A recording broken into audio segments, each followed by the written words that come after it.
சில நேரத்தில் ஜெபத்துக்கு வரணும், உபவாசம் எடுக்கும்போது தடை ஆகுதுங்களா இல்லைங்களா? நார்மலாக மிச்ச நாள்னா ரொம்ப நல்லா இருக்கும், நல்லா நார்மலாக இருக்கும். ஆனால் உபவாசத்துக்கு வரணும்னு சொல்லும் போது தான் வீட்டில் என்ன வராங்க, என்ன வராங்க, சண்டை வரும், கோவம் வரும். இன்னத்துக்கு நான் ப்ரேயருக்கு போகணும், அப்போ தான் எதனா ஒரு வீட்டுக்கு யாருனா வந்துருவாங்க.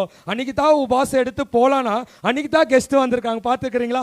எப்படி இருக்கிறீங்கம்மா, நல்லா இருக்கிறீங்களா, சும்மா பார்த்துட்டு போகலான்னு வந்து நிற்பீங்க. அப்போ என்னடா சாத்தானுக்கு தெரியும், ஓ இந்த சிஸ்டர் ப்ரேயருக்கு போனா, உபாசத்துக்கு போனா, இந்த மாதிரி அபிஷேகத்துக்கு போனா எப்படியாவது விடுதலை ஆயிடுவாங்க. அப்போ சொந்தக்கார் காதில் பேசுவா, போ போ இந்த சிஸ்டர் எங்கே போகிறாங்க, ப்ரேயருக்கு போகிறாங்க, பைபிள் எடுத்துட்டாங்க, என்ன பண்ணிட்டாங்க, ப்ரேயரை ஸ்டார்ட் பண்ணிட்டாங்கன்னு சொல்லிட்டு என்ன பண்ணுவா, சொந்தக்கார்கிட்ட ஸ்பீடா பேசுவா.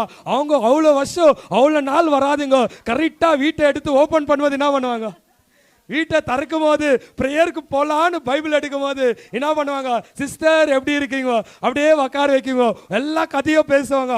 ஆமாவா ஆமாவா ஆமாவான்னு பார்த்து எவ்வளோ நேரம் ஆயிட்டுங்க, ஆமாவா ஆமாவா சிஸ்டர், அப்படியா அப்படியா, பார்த்தா 12 மணி என்ன ஆயிட்டுக்கோ, 12 மணி, ஐயோ ஃபாஸ்டிங் ப்ரேயர் அப்படின்னு சொல்லிட்டு இதுக்கு மேலே போனால் என்ன ஆகிடும் பார்த்தியா, சாத்தான் எப்படி ஸ்டாப் பண்ணுறா பார்த்தியா சிஸ்டர். ஆனால் நீங்கள் பாக்கியவான்கள்.